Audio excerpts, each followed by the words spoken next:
Assalamualaikum warahmatullahi wabarakatuh. Pada pertemuan kali ini kita akan membahas materi mengenai perdagangan internasional dan pembangunan ekonomi yang akan dibawakan oleh kelompok 12 yang beranggotakan saya sendiri, Iwen Juventia, Fitria Rizwatunisa, Floren Dwi Anggraini, Gloria Nanda Kartika, Hailul Karina, Junita Megasari, Kamelia Kusuma, Kinanti Febiana, Lukil Wahyuni, Mas Kurya, serta Mega Agus Saputri. Pertama-tama kita akan membahas mengenai sebagian besar negara di dunia ini diklasifikasikan sebagai negara berkembang dan negara maju. Hal tersebut biasanya dicirikan oleh beberapa indikator seperti rendahnya pendapatan real per kapita, tingginya proporsi tenaga kerja, dan lain-lainnya. Hubungan ekonomi antara negara maju dan negara berkembang dicirikan oleh ketimpangan yang mencolok. Sebagian negara berkembang begitu miskin, sebagian lagi begitu kaya sehingga rakyatnya terancam kelaparan. Menurut beberapa ekonom sendiri percaya bahwa perdagangan internasional dapat berkontribusi signifikan terhadap proses pembangunan setiap negara, tentunya negara berkembang. Dapat mengatasi kelemahan kepemilikan sumber daya atau kondisi internal tertentu yang kurang mendukung terselenggaranya suatu proses pembangunan secara berkesinambungan. Namun terdapat juga beberapa ekonom yang percaya bahwa perdagangan internasional justru mengakibatkan kerugian bagi negara-negara berkembang. Lalu pada bab ini kita akan membahas topik-topik tersebut yang akan dibahas secara berdasarkan analisis dan relevan.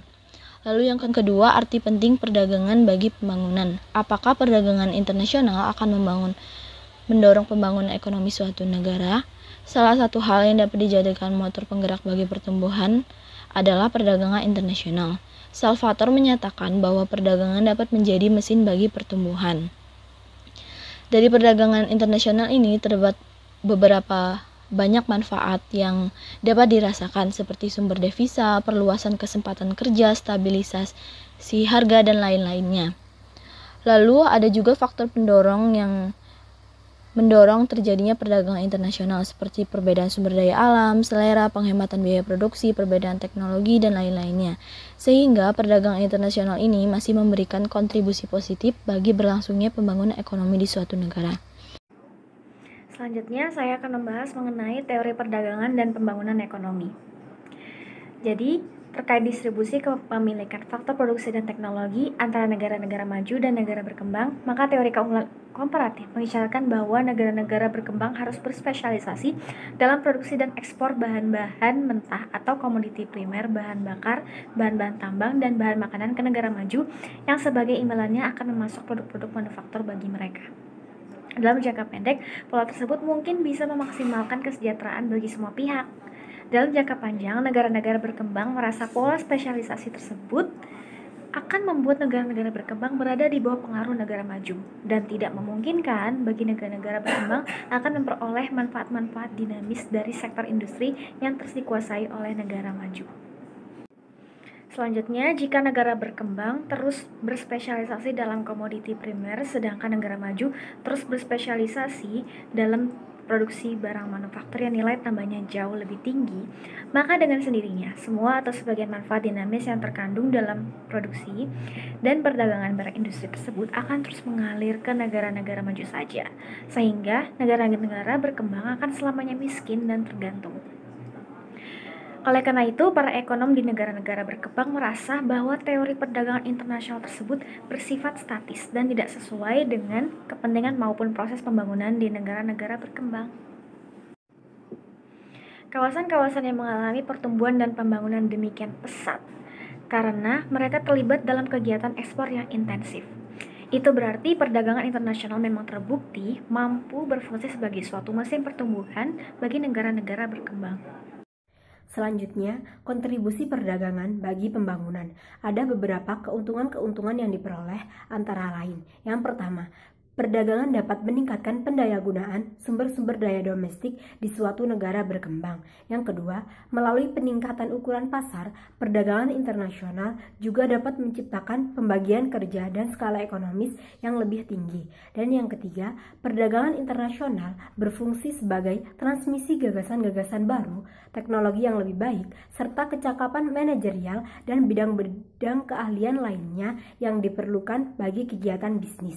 Dan yang keempat, perdagangan antar negara dapat memudahkan mengalirnya arus modal. internasional dari negara maju ke negara berkembang. Dan yang kelima, adanya produk baru dari negara berkembang memberikan inspirasi dan membuka lahan bisnis baru yang menguntungkan bagi para produsen setempat. Dan yang terakhir, perdagangan internasional merupakan instrumen yang efektif untuk mencegah monopoli perdagangan. Perdagangan internasional dan teori-teori baru pertumbuhan endogen. Teori ini dikemukakan oleh Romer pada tahun 1986 dan Lucas pada tahun 1989. Ada beberapa logika, yaitu yang pertama, pengurangan hambatan perdagangan memungkinkan negara berkembang menyerap teknologi dalam kecepatan yang lebih tinggi. Yang kedua, hubungan dagang yang lebih terbuka. Manfaat-manfaat riset dan pengembangan akan mengalir lebih lancar ke negara berkembang. Yang ketiga, volume perdagangan yang lebih tinggi dapat memacu skala ekonomis dalam produksi. Yang keempat, penghapusan hambatan perdagangan akan mengurangi distorsi-distorsi harga. Yang kelima, penghapusan hambatan itu juga akan meningkatkan spesialisasi lebih lanjut sehingga kegiatan produksi dapat berjalan lebih efisien. Baik, di sini saya akan melanjutkan menerangkan mengenai materi nilai tukar perdagangan dan pembangunan ekonomi. Yang pertama ada variasi nilai tukar perdagangan. Dalam variasi nilai tukar perdagangan, ada beberapa macam istilah nilai tukar perdagangan yang satu sama lainnya memiliki perbedaan-perbedaan penting. Istilah-istilah tersebut yang pertama ada nilai tukar perdagangan yang berkenaan dengan pendapatan atau income terms of trade. Yang kedua, nilai tukar perdagangan faktor tunggal atau single factorial term of trade. Dan yang ketiga ada nilai tukar perdagangan faktor ganda atau double factorial term of trade. Nah, nilai tukar berkenaan dengan pendapatan suatu negara atau sering disimbolkan dengan huruf I, ini mengukur kapasitas impor suatu negara didasarkan kepada kemampuan ekspornya.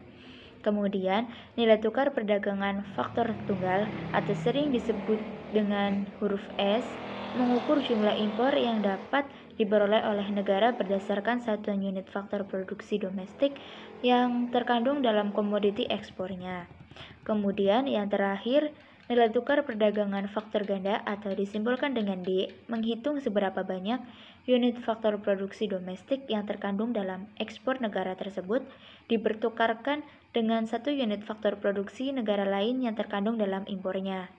Kemudian yang kedua, penyebab kemerosotan nilai tukar perdagangan komoditi negara berkembang. Penyebab kemerosotan nilai tukar perdagangan dapat dilihat dari tanggapan terhadap kenaikan produktivitas yang sangat berbeda antara negara maju dan negara berkembang. Sebagai gambarannya, sebagian besar atau bahkan seluruh kenaikan produktivitas yang terjadi di negara-negara maju dialirkan ke para pekerjanya dalam bentuk upah dan pendapatan yang lebih tinggi. Sedangkan sebagian besar atau seluruh kenaikan produktivitas yang berlangsung di negara-negara berkembang diwujudkan sebagai harga-harga produk yang lebih murah.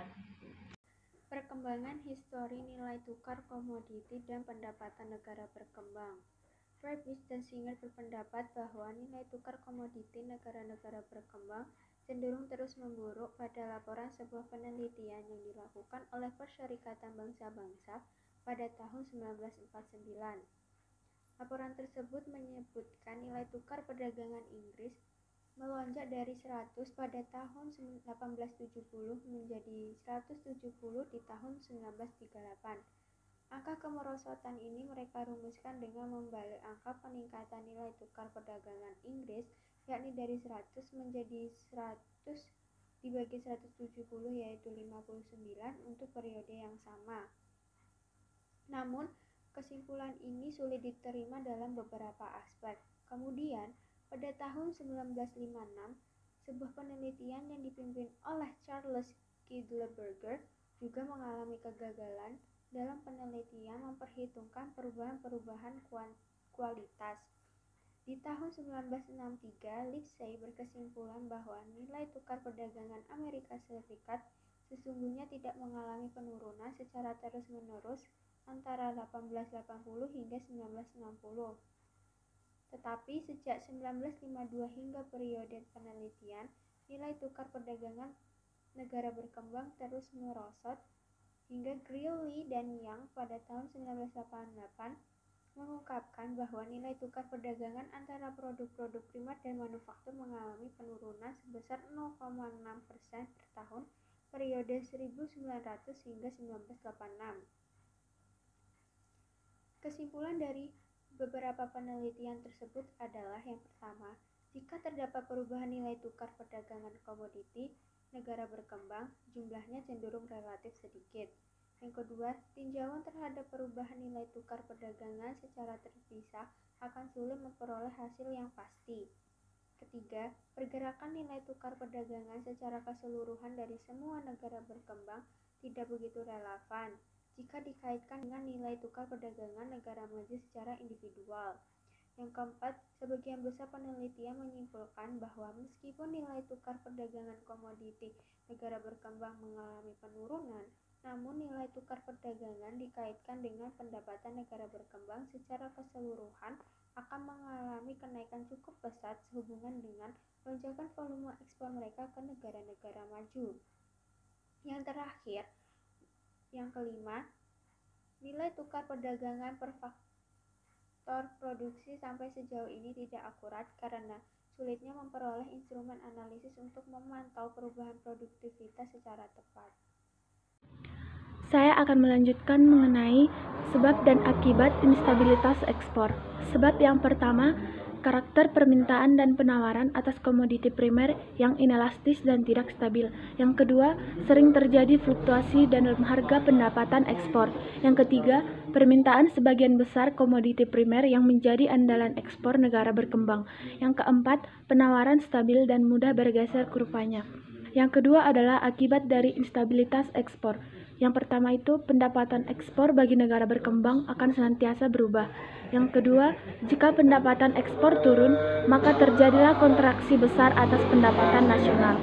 Yang ketiga, jika pendapatan meningkat, maka ekspor di negara berkembang meningkatkan pembelanjaan konsumsi dan menambah investasi. Yang ketiga, pengukuran instabilitas ekspor dan dampaknya terhadap pembangunan. Instabilitas pendapatan ekspor adalah angka persentase deviasi rata-rata nilai dolar ekspor selama 5 tahun dan diukur pada skala antara 0 sampai 100. Negara berkembang terdiri dari 45 negara mencapai 45. Negara maju terdiri dari 18 dan mencapai 18. Instabilitas negara berkembang dikarenakan terbatasnya jenis komoditi ekspor. Maka dampaknya adalah semakin terbatas unsur pengolahannya, akan semakin besar instabilitas ekspor yang dihadapi oleh negara berkembang.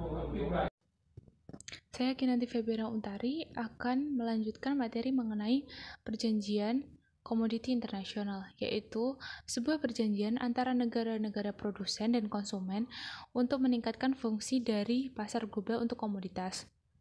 Bisa diringkas sebagai upaya sekelompok negara untuk menstabilkan perdagangan, pasokan, dan harga komoditas untuk kepentingan negara peserta. Kesepakatan biasanya melibatkan konsensus tentang jumlah yang diperdagangkan, harga, dan manajemen stok. Sejumlah perjanjian komoditas internasional hanya berfungsi sebagai forum pertukaran informasi, analisis, dan diskusi kebijakan. Ada 3 pokok tipe dari perjanjian komoditi internasional ini, yaitu yang pertama, lembaga cadangan penyangga, yang kedua ada kontrol ekspor, yang ketiga ada kontrak pembelian. Selanjutnya, ada kelemahan pokok yang menghambat lembaga cadangan. Yang pertama, biaya penyimpanan komoditi-komoditi primer yang biasanya sangat mahal. Yang kedua, harga minimum yang ditetapkan lebih tinggi ketimbang tingkat ekuilibriumnya, maka besar cadangan itu akan terus meningkat. Berikut ada contoh kasus lembaga cadangan penyangga, yaitu Perjanjian Timah Internasional atau International Tin Agreement yang dibentuk pada tahun 1956 oleh para penambang atau produsen dan pengekspor timah di negara-negara berkembang. Namun, usia lembaga ini sangat singkat karena beberapa tahun mengalami kegagalan demi kegagalan, sehingga lembaga ini terancam bubar. Kecenderungan yang sama juga terjadi pada Perjanjian Coklat Internasional atau International Cocoa Agreement. Selanjutnya kita akan membahas tentang substitusi impor versus orientasi ekspor. Jadi keunggulan dari substitusi impor yaitu yang pertama, pasar untuk menampung produk-produk industri telah tersedia di dalam negeri. Yang kedua, negara berkembang jauh lebih mudah untuk memproteksi pasar domestiknya. Lalu kelemahan dari substitusi impor yang pertama, para pengusaha domestik di sektor industri yang diproteksi akan terhindar dari tekanan persaingan produk asing. Yang kedua, kebijakan ini cenderung melahirkan industri-industri yang tidak efisien. Nah, selain itu keunggulan dari orientasi ekspor yaitu yang pertama, strategi ekspor dapat mengatasi masalah terbatasnya pasar domestik. Yang kedua, produksi barang-barang manufaktur untuk ekspor akan menuntut dan merangsang efisiensi di seluruh aspek perekonomian yang bersangkutan. Lalu, adapun kelemahan dari orientasi ekspor, yang pertama, negara berkembang yang ingin melakukan strategi ini dituntut untuk berjuang habis-habisan. Yang kedua, dalam kenyataannya, negara masih memasang proteksi efektif yang cukup tinggi melalui berbagai bentuk hambatan perdagangan demi melindungi industri mereka sendiri. Selanjutnya masih dalam substitusi impor versus orientasi ekspor, yaitu tentang substitusi impor di negara berkembang. Negara berkembang seperti India, Pakistan, dan Argentina yang menekankan industrialisasi melalui substitusi impor berlangsung jauh lebih buruk dan tumbuh pada tingkat yang jauh lebih lambat dibandingkan dengan negara berkembang seperti Hong Kong, Korea, dan Singapura yang dari awal pada tahun 1950-an mengikuti strategi orientasi ekspor. Diperkirakan bahwa kebijakan substitusi impor berakibat pada pemborosan 10% pendapatan nasional di negara berkembang. Lalu yang selanjutnya adalah liberalisasi perdagangan dan pertumbuhan di negara berkembang. Pada tahun 1980-an, banyak negara berkembang yang sebelumnya telah mengikuti strategi industrialisasi substitusi impor mulai meliberalisasi perdagangan dan memakai orientasi keluar. Bank Dunia telah membantu perencanaan besar-besaran dan menjalankan program liberalisasi perdagangan melalui bantuan teknis dan pinjaman. Bank Dunia memulai pinjamannya untuk penyesuaian struktural pada 1980 dan pada 1995. Bank Dunia meminjamkan lebih dari 20 US dollar kepada lebih dari 60 negara dengan tujuan menerapkan reformasi struktural dan reformasi sektoral. Saya akan melanjutkan presentasi dari teman saya. Kemiskinan di dunia ketiga. Dari tabel dapat kita ketahui, pendapatan per kapita real rata-rata untuk semua negara berkembang hanya mencapai 900, dibandingkan dengan negara maju yang mencapai 20.000 dolar. Jika kita hanya menggunakan kurs untuk mengkonversikan pendapatan per kapita negara, maka ketimbangan antara pendapatan per kapita di negara maju dan negara berkembang akan jauh lebih mencolok, terutama dalam hal pembangunannya. Karena itu, para ekonom berusaha mencari ukuran atau indikator baru agar mereka dapat menghitung pendapatan per kapita real suatu negara dengan memperhitungkan daya beli mata uangnya. Yang kedua yaitu masalah utang internasional yang dihadapi oleh negara berkembang. Sebagian besar dari negara berkembang dihadapkan pada kenyataan bahwa mereka tidak mampu membayar bunga dan cicilan utangnya. Beban utang tersebut semakin melonjak karena banyak negara berkembang menarik dana dari bank swasta, namun bunganya jauh lebih tinggi daripada bantuan resmi, dan masa peminjamannya pun jauh lebih pendek. Masalah-masalah negara berkembang. Pada dasawarsa 1980-an, negara maju menerapkan proteksionisme baru, dengan sasaran utama negara atau perekonomian industri baru seperti Singapura, Korea Selatan, Brasil, dan sebagainya. Proteksionisme baru itu tetap meningkat, sekalipun negara maju masih memberikan sistem preferensi umum atau GSP. Tahun 1984, Presiden Amerika Serikat berwenang membatalkan hak istimewa GSP kepada negara-negara berkembang yang dianggapnya tidak pantas. Untungnya, pada Desember 1993, perundingan perdagangan multilateral dalam kerangka GA, yakni Uruguay Round, berhasil dirampungkan. Perundingan ini bertujuan untuk membebaskan perdagangan tarif maupun non-tarif dan juga meringankan proteksionisme. Selanjutnya ada tuntutan bagi diciptakannya suatu tata ekonomi internasional baru. Pada Juli 1974, Majelis Umum PBB melontarkan himbauan resmi diciptakannya suatu tata ekonomi internasional baru. Selanjutnya, pada 1992, PBB melaksanakan konferensi perumusan berbagai tuntutan, antara lain yang pertama dibentuknya serangkaian lembaga atau perjanjian komoditi internasional. Yang kedua, pemberian akses preferensial di pasar-pasar negara maju bagi masuknya produk ekspor manufaktur dari negara berkembang. Yang ketiga, penghapusan berbagai bentuk hambatan perdagangan tarif maupun non-tarif di negara maju. Yang keempat, peningkatan transfer atau alih teknologi bagi negara berkembang. Yang kelima, peningkatan arus bantuan luar negeri tahunan bagi negara berkembang. Yang terakhir, pemberian kedudukan peran yang lebih besar bagi negara-negara dunia ketiga dalam pembuatan keputusan internasional. Demikian presentasi kelompok kami, ada kurang lebihnya mohon maaf. Terima kasih.